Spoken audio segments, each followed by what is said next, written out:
સ્વાગત છે। હું છું સુભદ્રા અસારી। હવે જોઈએ આજના મુખ્ય સમાચાર। બાયડના ચોયલામાં મંસૂરી સમાજનું ભવ્ય સન્માન સમારંભ યોજાયો। અરવલ્લી જિલ્લાના બાયડ તાલુકાના ચોયલા ગામ સ્થિત રાજ હોટલ ખાતે મંસૂરી સમાજ દ્વારા ભવ્ય સન્માન સમારંભનું આયોજન કરવામાં આવ્યું હતું।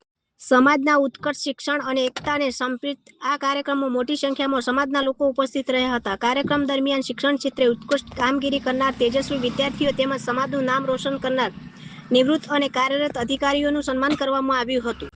આ પ્રસંગે ઓએનજીસીના પૂર્વ અધિકારી Ghanibhai Mansuri, Amanbhai Mansuri, deputy commissioner, doctor, શિક્ષકો અને સમાજના આગેવાનો સહિત અનેક મહાનુભાવોનું બહુમાન કરવામાં આવ્યું હતું। કાર્યક્રમમાં વક્તાઓએ શિક્ષણ અને એકતાના મહત્વ પર ભાર મૂકતા જણાવ્યું હતું કે સમાજની નવી પેઢી શિક્ષણ અને વહીવટી ક્ષેત્રે સતત આગળ વધી રહે છે। સમાજના વડીલો અને અધિકારીઓએ યુવાનોને માર્ગદર્શન આપી પ્રગતિના આ માર્ગે આગળ વધવા પ્રેરણા આપી હતી। સરકારી નોકરીમાંથી નિવૃત્ત થયેલા વડીલોનું સન્માન થતો સમગ્ર હોલ તાળીઓના ગડગડાટથી ગુંજી ઉઠ્યો હતો। સાથે જ તેજસ્વી વિદ્યાર્થીઓને પ્રોત્સાહિત કરી સમાજને શિક્ષણ ક્ષેત્રે વધુ આગળ લાવવાનો સંકલ્પ વ્યક્ત કરવામાં આવ્યો હતો।